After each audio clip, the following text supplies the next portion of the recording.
we want to find the area of this triangle. So we're going to need a picture. These are really similar to the perimeter, but they just look the same in terms of the picture you draw. The work's not the same.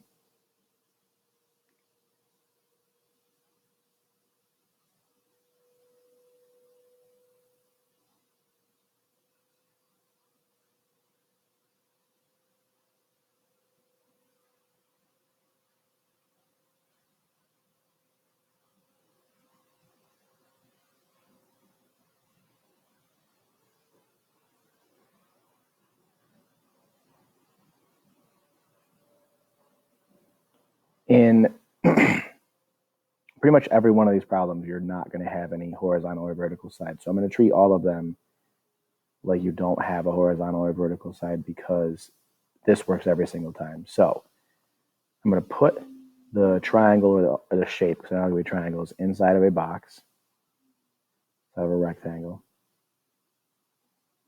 I colored the triangle in red because that's the triangle I want to know the area of.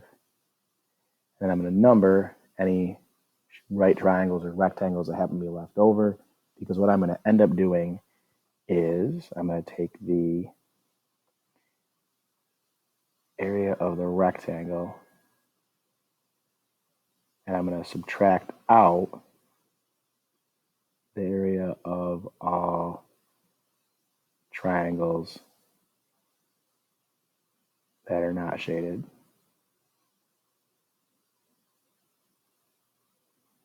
And that's going to give me the shaded area.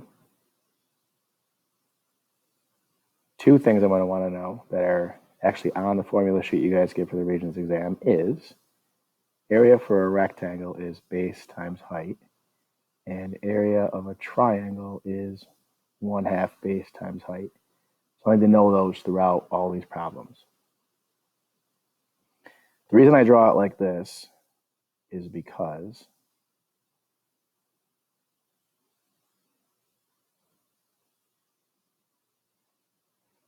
the triangle here in yellow, this triangle, and the triangle here in blue, that triangle, are right triangles, so they have a base and a height that I can easily find and easily use. Most triangles on a graph don't. They have other sides are slanted, so I want to try to find right triangles when I can.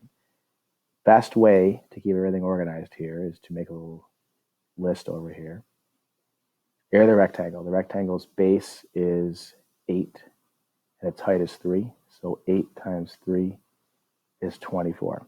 Now the area of the shaded triangle should be around half of that. Sometimes it will be exactly half, usually it's not. Area of the triangle 1, it has a base of 3 and a height of 3, which means this area is 4.5. Area of triangle 2 has a base of 5 and a height of 3, which means it is 7.5 for an area.